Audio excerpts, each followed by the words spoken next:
আজ আমরা বানাবো একদম ঘরোয়া সুস্বাদু দই পটল।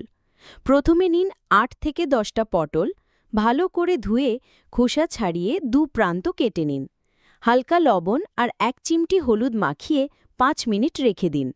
এবার কড়াইতে তেল গরম করে পটলগুলো হালকা সোনালি হওয়া পর্যন্ত ভেজে তুলে রাখুন।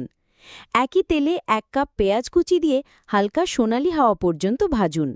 তারপর দিন ১ চা চামচ আদা রসুন বাটা আর একটু কষিয়ে নিন। এবার যোগ করুন ১ কাপ টমেটো কুচি, আধা চা চামচ হলুদ, ১ চা চামচ লঙ্কা গুঁড়ো, আধা চা চামচ জিরা আর ধনে গুঁড়ো। মশলা ভালোভাবে কষে গেলে আঁচ একেবারে কমিয়ে দিন আর দিয়ে দিন ১ কাপ এবার লবণ, ফ্যাটানো দই। সামান্য চিনি দিয়ে ভাজা পটলগুলো মশলায় দিয়ে দিন। আধা কাপ গরম পানি ঢেলে ঢেকে দিন ৭-৮ মিনিট, যাতে পটল মশলার স্বাদ টেনে নেয়। শেষে দিন আধা চা চামচ গরম মশলা আর কয়েকটা কাঁচা লঙ্কা। আর ২ মিনিট রান্না করে নামিয়ে নিন। তৈরি হয়ে গেল দই পটল। গরম ভাত, রুটি বা পরোটার সঙ্গে পরিবেশন করুন। বিশ্বাস করুন, এই স্বাদ একবার খেলেই মনে গেঁথে যাবে।